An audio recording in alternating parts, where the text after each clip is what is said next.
वह कह रहा था, मैंने जिंदगी के सब रंग देखे हैं, मैं धनवान एवं प्रख्यात रहा हूँ थे, और इसके विपरीत मैं अत्यंत दरिद्रता में भी रहा हूँ।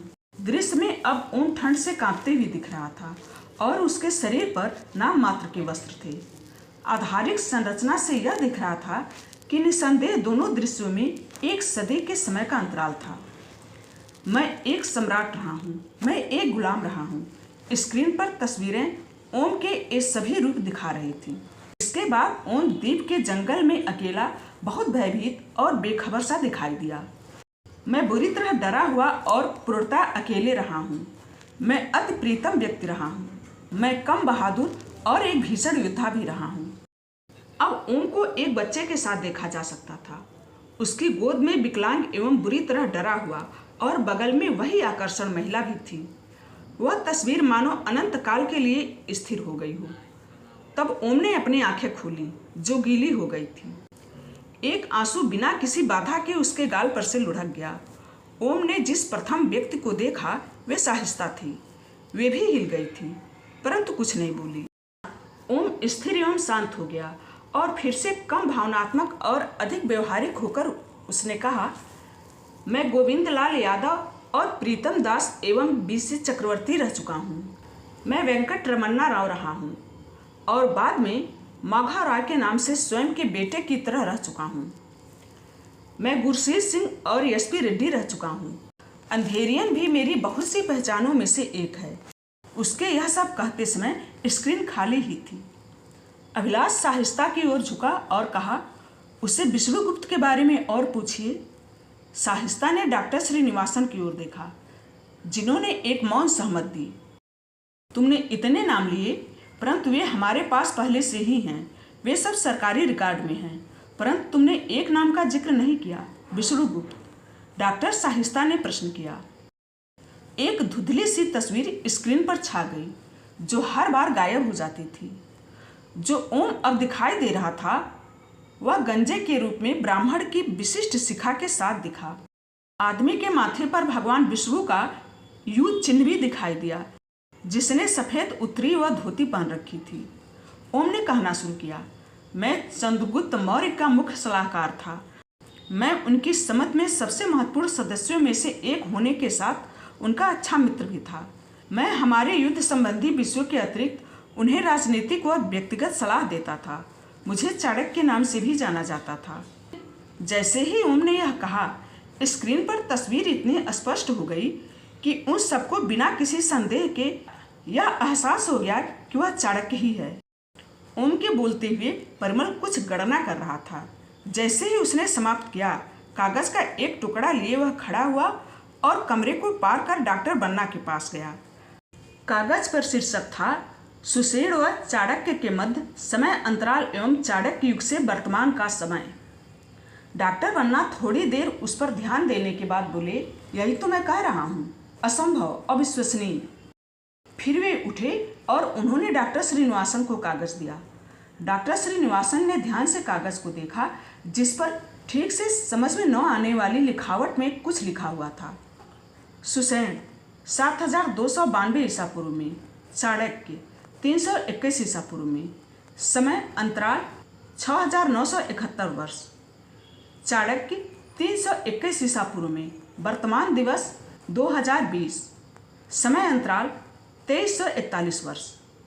सुषेण 7292 ईसा पूर्व में, वर्तमान दिवस 2020, कुल समय अंतराल 9312 वर्ष। वे किसी तरह समझ गए और लंबी सांस लेते हुए खड़े हुए। पूछताछ जारी रखो, मेरी प्रतीक्षा मत करना, वे साहिस्ता की तरफ देखते हुए बोले। इस दौरान एलसीडी नक्शे में अपने गट्स की सहायता से स्थानों के संभव प्राचीन कोड के द्वारा सभी दिशाओं में नक्शे को चारों ओर घुमाकर कुछ अर्थ खोजने में लगी हुई थी। उसकी उत्सुकता और हाव भाव से यह स्पष्ट था कि वह नक्शे में रेखांकित स्थानों का पता लगाने से केवल एक कदम ही दूर थी।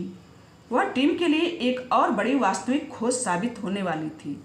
उधर द्वीप के जंगल में आदमी ने अपने बस्ते में से एक उपकरण निकाला और उसे 4 भागों में विभाजित कर दिया। चारों अलग अलग उपकरणों को जमीन पर खुला छोड़ने के बाद वे निकट की इमारत के चारों कोनों के पास 4 अलग अलग दिशाओं में फैल गए। आदमी ने अपने टैबलेट पर एक बटन दबाया और इबारत की 3D आकृति उसके टैबलेट पर दिखाई दी। छवि को इधर उधर चलते हुए लाल बिंदु के द्वारा जो लोगों को दर्शा रहे थे बाधित किया गया था। आदमी अब संस्थान में प्रवेश करने और बाहर आने वाले प्रत्येक व्यक्ति पर नजर रख सकता था। डॉक्टर श्रीनिवासन एक कागज का टुकड़ा लिए जिस पर ओम के पूरे जीवन काल के कुछ हिस्सों का वर्णन था। परेशान व अस्त व्यस्त से गलियारे में घूम रहे थे।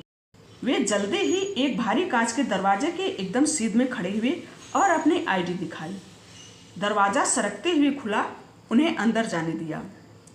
थोड़ी देर बाद उन्होंने अपने आप को एक अन्य दरवाजे के सामने पाया जिसकी सुरक्षा 2 सुरक्षाकर्मी कर रहे थे। डॉक्टर श्रीनिवासन के रेटिना के जांच के बाद ही दरवाजा खुला।